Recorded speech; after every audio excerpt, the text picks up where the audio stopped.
Oho mga kabatang, tama ang nasa isip ninyo. Kinasal na nga ho ako. Ay gayon ho ang comment sa akin ng mga picture. Ay hindi naman ho ako kinasal. Ako ay nag-Reyna Elena lamang. Kami ho ng aking kapater ay naligo na at sabi ko, tara samahan mo ako sa bayan at ay bibil nung palagi sa arko ng mga bulaklak. Ngayon din hong araw ay kukuha ho kami ng barong ni Parindayo at yan ho ang partner kong maligalig na yan. Ay iniwan na ho namin ang sasakyan sa SM at doon ho kami nagpark ng maluwag-luwag. Kasama ko rin ho ang aking tiyahin kung bakit ako naging Reyna Elena. Diyos ko, puro dahil may paasan. Shout out to sa inyong lahat, Riyan. At shout out din kila ate. Arehon si Parindayo, alauna pa lamang ho, ay nagyayaya na pauwi. Ang kanyang baka daw ay gutom na. Sabi ko, teka muna, kakain pa lamang, uuwi na. Bibili lang ho si titang maligalig na ringot-ngoten. Pero sa lahat ng yan, areho ang paborito ko, yan. Diyan ako naglulupag ng bata ako. Tapos aray ang aking tatay na hindi ako binibilhan niyan dahil daw mga kabungi. Hindi naman ako nabungi. Dahil nga mga kabataan, gagawa tayo ng DIY arko. Ito yung mga kailangan natin gawin. Pero kailangan nakabudget pa rin tayo dito. Kaya yan si Tita Maligalig yung kasama ko dito para mamili ng mga bulaklak na kailangan namin. Aminin ko sa inyo, hindi ho kami magaling sa pagdidesign na gayaan. Ay gamit lang ho namin ay tsamba-tsamba. At saka ho kung anong maganda sa paningin. Ayun ho ang kinukuha namin. Sabi ni Parindayo, ba't daw bibili pa na rin baging aray, daming-dami naman daw sa bahay. Pagkakaligalig ho ng tatay bago ho kami nakapamiling garnay. Para na nga ho akong ikakasal mga kabatang nung nakita ko aring puting rosas. Diyos ko, puro deh!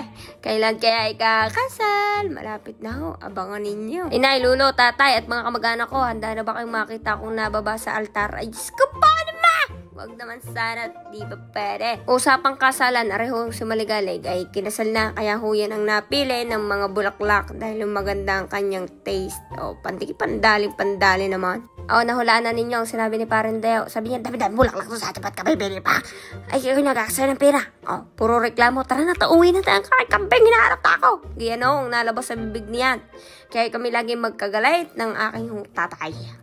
Maraming salamat sa tiya kong Maligalig. Kung wala aray, di hindi ako nakapil ng magandang garnay. Magbabayar na nga ho tayo mga kabatang at kausong ko rin ang aking kapatid na bunso. Ayun huy, lagi akong sinasamahang palibasoy, takot makaltukan. Ay pagsarami naman ho binili namin, kaya ho puro reklamo si Parindayo. 2 basket na ho yan, oh. Ito ho ninyo, lagi si pareklamo, nagbabayad na kami, nagre-reklamo pa. Dami ho niyang suggestion ng tatay, sabi mga bulaklak na lang daw doon sa kapitbahay ang kunin. Ay tunay na hindi naman yun aray. Ay mga kabatang, minsan lang naman ho are tayo ay mag-DIY lamang. Kaya ayan, kung ano ho makakayanan natin gawin, di gagawin ho natin. Narinig na nga ho kami sa San Pascual at dito ho may rentahan ng barong at sari-saring kung anong gusto ninyong rentahan riyan.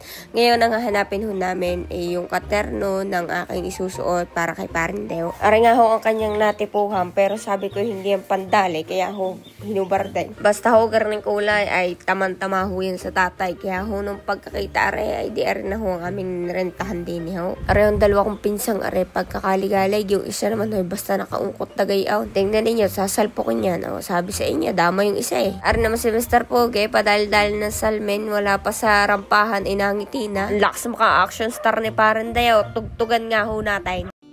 Asahan na di maglalaho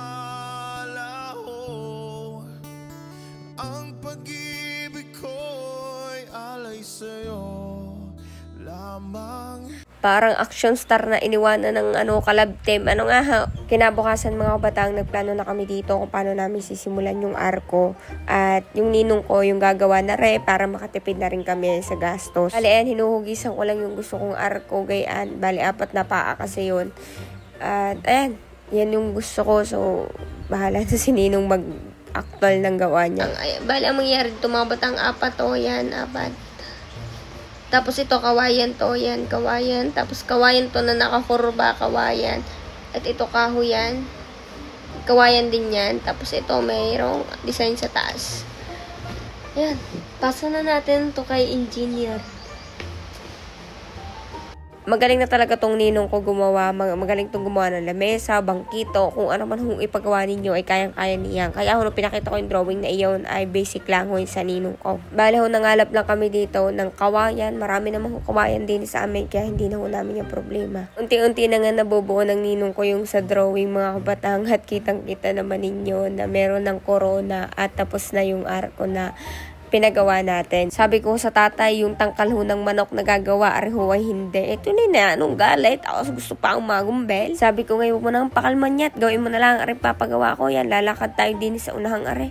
Tapos ko iikot mo. Ano gawang mangyayari niya sa lito ng tatay ko kasing tangkad ko laang. Kung ako ay nakatangkad-tangkad pa ng kaunti, ay malamang ho, aring tatay ko maliit ho are. Nakailang practice na ho kami din ni Parandayo, ay para ho ko naliliyo lamang, ay babalian pa ata ako ni Parandayo. Araw si Parandayo marlaki ang gigil sa akin. Para ho akong laging gustong gantihan. Mamaya ko na ho ipapakita sa inyo yung aking gown kasi pasabog ho yun. Ito munang arko. Itong arko ito ay DIY at kami lang magkakapatid, magtitiya o kung sino man hong gusto tumulong tini ang naggawa ho na rin. Ito ho yung first time na magre-ray na ako kaya ho aring mga garnib bagay ay kami na ho nagtulong-tulong din eh. Wala nga lang hong inay at nasa Cebu. Dahil nga masyadong mataas itong arkong ito sabi ng kapatid ko higa na lang daw namin para madaling ayusan. Ngayon mga kabatang, gagawin na ho namin yung arko. Sisimulan na ho namin magkakapater na magawa ho yung arko.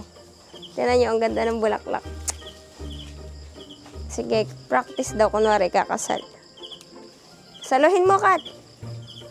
Ang makakasal neto next na ikakasal.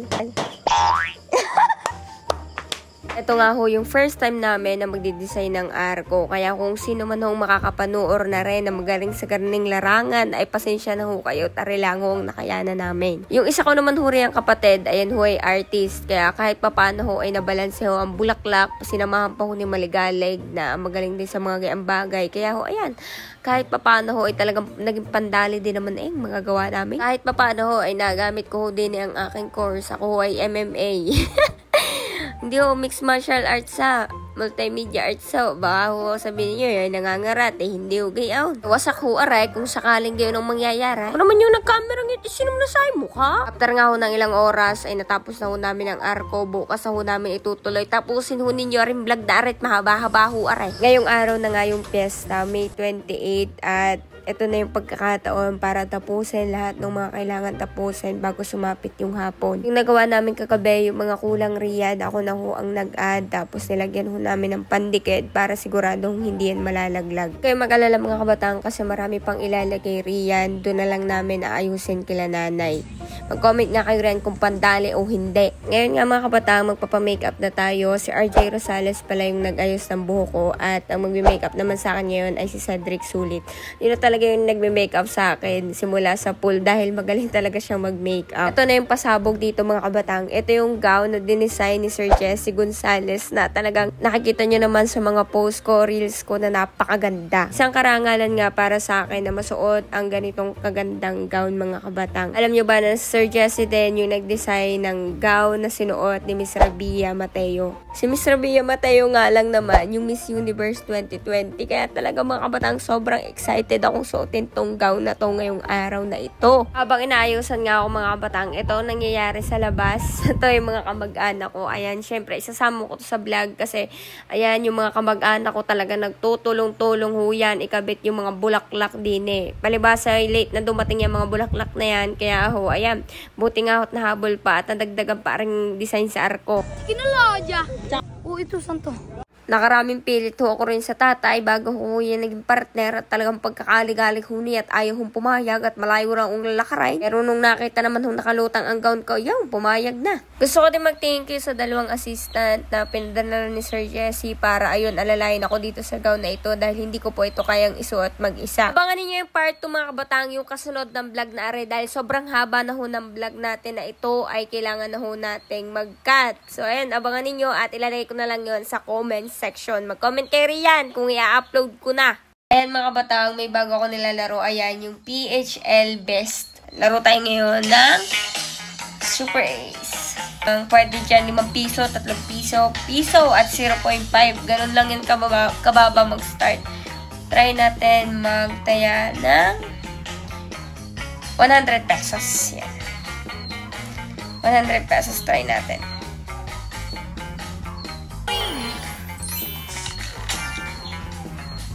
Po, disclaimer lang, ayan na tayo, gambling moderate mga kabatang ha. Hindi pula po ito sa pilitan. Lucky double. Hoy! 5 times. 2,000 yun! Diamond.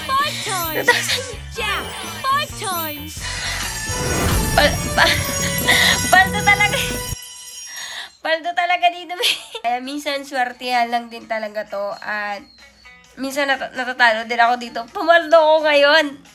Kausap ko pa kayo, pumaldo ko ngayon. Ika-cash out ko na to. Baka mawala pa. So, yung mga patang, gusto nyong maglaro, nasa comment section yung link. Baka makapaldo din kayo. Pero ayan, disclaimer lang po mga batang, ito ay bawal sa bata. Ito ay 21 pataas. At kung wala kang pera palaro na ito, wag mong gamitin yung pera o wag ka mangutang para lang sa sugalay. Bye-bye!